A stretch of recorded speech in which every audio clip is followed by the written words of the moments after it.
At this point, if you haven't heard a swarm of movie critics talking about how laughable Tom Hooper's recent adaptation of Cats is, you've probably been actively trying to avoid the movie since that first controversial trailer dropped. I can sympathize with this.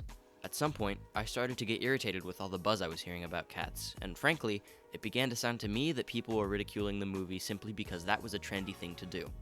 And so, driven by the urge to prove to myself that surely the movie can't be that bad, I went and saw Cats.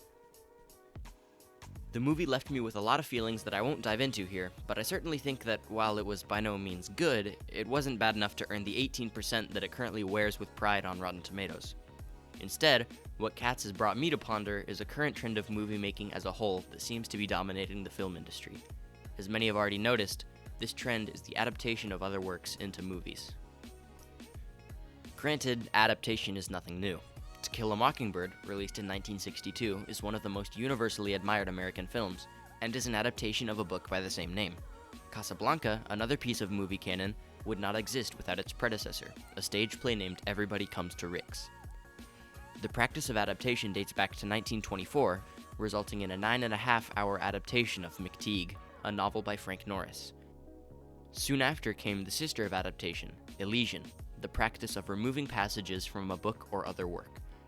Filmmakers have become masters of Elysian, carefully carving away at a longer-form story of a novel into a refined 2-hour film. Adapting and altering works to fit the film medium has become a staple of movies as we know them. Huge franchises like Harry Potter and Lord of the Rings are adaptations of book series, and the stories contained within the novels have been trimmed down in order to fit the confines of a movie. Even the Marvel Cinematic Universe, the Goliath of the contemporary film landscape, spanning over 10 years and 20 movies, started out as the adaptation of Marvel Comics storylines. As these films show, adaptation can clearly be a successful tactic in the world of movies. Without the practice of adapting already beloved storylines, many of the arguably greatest movies of all time would never have been made.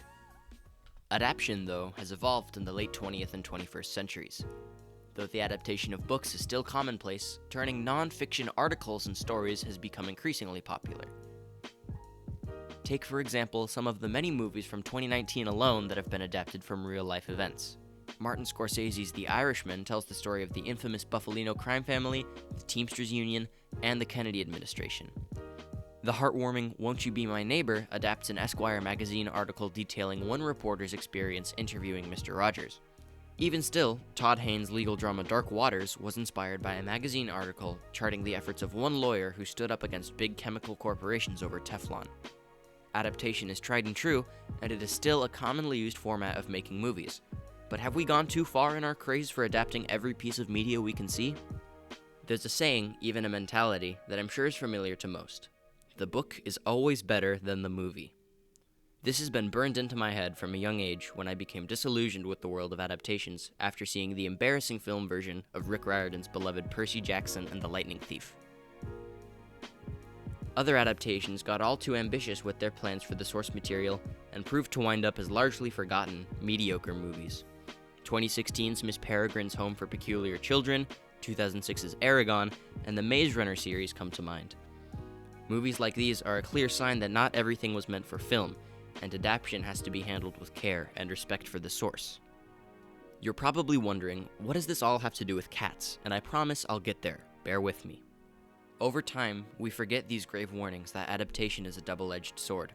2019 arrives, and general audiences are buttered up with several new and shiny movie adaptations. Nintendo's flagship franchise, Pokémon, made its way to the big screen in Detective Pikachu, and as far as the world of books is concerned, a flurry of novel-to-film adaptations were released, ranging from Pet Sematary to The Art of Racing in the Rain, to the conclusion of the beloved How to Train Your Dragon franchise. Then, at the back end of the year, along came Cats. Perhaps Cats was trying to sneak its way into an Oscar nomination, hoping to blend in with all the other award season movies being released alongside it.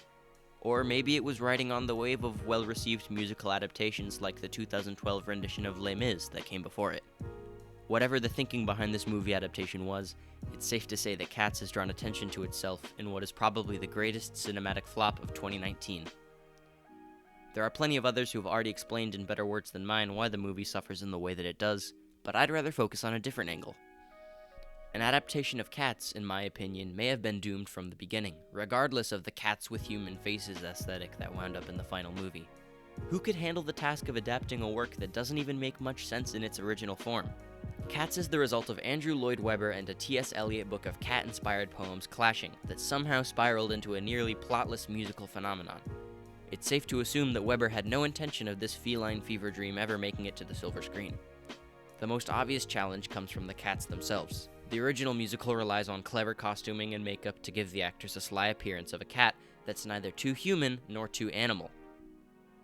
The movie, however, decides to jump this hurdle by smothering their star-studded cast with CGI fur and ears. The result is an uncanny amalgamation of human and cat that looks uncomfortable for everybody involved. Speaking of the cast, not even a roster slated with some of the biggest celebrities of the 2010s was enough to bring in an audience large enough to reap a profit for the movie. Even worse, the movie doesn't seem sure on what to do with any of their bigger names either. Taylor Swift, played up as a large part of the movie from the trailers, is given a single scene with the sole purpose of introducing the villain of the movie, Idris Elba's cat, Macavity, who is equally as awkward in his design and character. Of course, Cats is a weird show, and it will produce a movie that's just as weird no matter how it's adapted. Part of the musical's appeal is its madness. So, does this mean that the film itself is to blame for its shortcomings? I personally don't think so. I honestly feel that no matter how carefully a film of it is crafted, a Cats movie will be predestined to fail by the sheer nature of its being. Tom Hooper's Cats movie is a perfect example in how horrible it is that not everything that works in one medium will translate over to film. A loose, wild, and intense live performance that relies heavily on makeup and practical effects simply will not do well when confined to the CGI-dominated realm of film, and I think that studios are just beginning to learn this lesson. Filmmakers need to ask themselves, will my adaptation better serve the source material? Will it make it more accessible or more enjoyable? Will I compromise the integrity of the original work to make it fit into a movie? If the answer to any of these questions is no, then perhaps the adaptation should be rethought. It's not that this is purely from an artistic standpoint either. The numbers show that poor adaptations perform poorly in the box office. Cats, with a budget of $95 million, has earned only $17 million at the time I'm recording this. The studio has earned back a measly 18% of what they put into the movie, and that sends a clear message.